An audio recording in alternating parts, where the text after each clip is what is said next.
Hello everyone, আসসালামু আলাইকুম। Welcome back to my channel দিস্তগ্রাম। চুল পড়া এক জিনিস, হেয়ার লস আর এক জিনিস। আমার মূলত ১৬ বছর বয়স থেকে চুল পড়া শুরু হয়েছে। যেহেতু তুমি আমাকে এসে বলছিলা যে মেডিসিন নেওয়ার কথা, এটা আমিও ফেস করছি। আমারও ১৬ বছর পর থেকে টাক পড়া শুরু হয়ে গেছিল। আজকে আমার সাথে আমার খুবই ক্লোজ একটা ছোট ভাই নাইম, ওর কাছে আমি কিছু কোশ্চেন জিজ্ঞেস করব। কেমন আছো? এই আলহামদুলিল্লাহ ভালো। আপনি কেমন আছেন? এই তো আছি আলহামদুলিল্লাহ। আচ্ছা, তোমার কত বছর বয়স থেকে চুল পড়া শুরু হয়েছে? আমার মূলত ১৬ বছর বয়স থেকে চুল পড়া শুরু হয়েছে। তোমার এখন বয়স কত চলছে? আমার ২০ বছরে আসলে এত বড় টাক পড়া আসলে খুবই দুঃখজনক। এটা আমিও ফেস করছি। আমারও ১৬ বছর পর থেকে টাক পড়া শুরু হয়ে গেছিল। কিন্তু তারপরে আমি কি করছি যে ১৭ বছর যখন গেছি আমার প্রায় হচ্ছে 70% হেয়ার লস হয়ে গেছিল। তারপর আমি ডাক্তার দেখায়া কিছু মেডিসিন নিয়ে আরো ২ বছর কোন রকম রাখতে পারছিলাম। বাট যেটা তুমি করো নাই, এর জন্য তোমার এই অবস্থা হয়ে গেছে। কিন্তু তারপরেও আমার ট্রান্সপ্লান্ট করতে হয়েছে। কারণ হচ্ছে মেডিসিন নিলেই যে সারা জীবন চুলটা থাকবে এমন কিছু না। যেহেতু তুমি আমাকে এসে বলছিলা যে মেডিসিন নেওয়ার কথা, আসলে এখন তোমার যে কন্ডিশনটা আমি দেখছি, এখানে আসলে মেডিসিন নিলে কোনো লাভ হবে না। তোমার যে এভাবে একদম হেয়ার লস হয়ে গেছে, চুল পড়া এক জিনিস, হেয়ার লস আর এক জিনিস। চুল পড়েও কিন্তু মানুষের চুল গজায়, বাট তোমার ক্ষেত্রে যেটা হয়েছে যে চুল পড়ার পরে ওইটা আর গজায়নি, তো এটা বার্নেসের দিকে চলে। তো তোমার কি বংশগত কোনো কারণে চুল পড়ে গেছে নাকি? বংশগত কারণে বলতে আমার বাবারও নাই।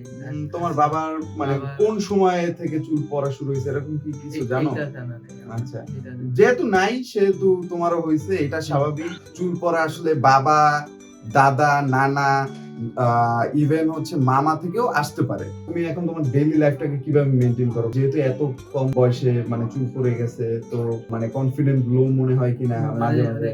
হতাশ মনে হয় নিজেকে। কারণ এই এত কম বয়সে তো এরকম এটা আসলে ভাই আমিও বুঝি যে এত কম বয়সে আসলে চুল পড়ার যে কষ্ট, তোমার মতো সিমিলার ভাবে আমিও এটা ভুগছি। বাট আলহামদুলিল্লাহ এখন আমি মানে ট্রান্সপ্লান্ট করানোর পরে অনেক ভালো অবস্থানে আছি। তো আশা করি তুমিও ট্রান্সপ্লান্টের পরে আমার থেকেও ভালো রেজাল্ট পাবা, যেহেতু তোমার ডোনার এরিয়া ভালো। আর আমি ২০১৮ সালে একটি ভুল কাজ করার কারণে হচ্ছে কি বলে আমার আরো প্রায় ২ বার ট্রান্সপ্লান্ট করতে হয়েছে। যেহেতু তুমি আমার মতো এই রকমের ভুল কাজ করনি, সেহেতু তোমার একটা ভালো রেজাল্ট আসবে আশা করি। এখানে কোনো মেডিসিন ইউজ করলে কোনো রকমের উপকারিতা পাবে না। তোমার এখানে এখন আমি যেটা দেখতেছি যে 6 গ্রেড বার্নেস। তো 6 গ্রেড বার্নেসে তোমার ৪ থেকে ৪,৫০০ গ্রাফট লাগবে। কারণ হচ্ছে অনেক সময় ৫,০০০ ও লাগতে পারে, সেটা হচ্ছে হেড সাইজের উপরে ডিপেন্ড করে। বাট আমি যেটা তোমার দেখছি যে তোমার হেড সাইজ অনেক ছোট আর ডোনার এরিয়া আলহামদুলিল্লাহ অনেক ভালো। তো তোমার রেজাল্ট আলহামদুলিল্লাহ অনেক ভালো আসবে। তো তুমি কি ট্রান্সপ্লান্টের জন্য কি আগ্রহী কিনা? জি, ইচ্ছুক আছি। আচ্ছা আচ্ছা, আপনারা দেখতে পাচ্ছেন যে ওর যে একদম পিছ থেকে সামনে পর্যন্ত মোটামুটি একদম চুল চলেই গেছে। মাঝে অল্প কিছু এক্সিস্টিং হেয়ার আছে, যেটা আসলে কোনো কাজের না। এখন ওর ট্রান্সপ্লান্টের দিকেই আগাতে হবে, কারণ ট্রান্সপ্লান্ট ছাড়া এই চুল ব্যাক করার আর কোনো ওয়ে নাই।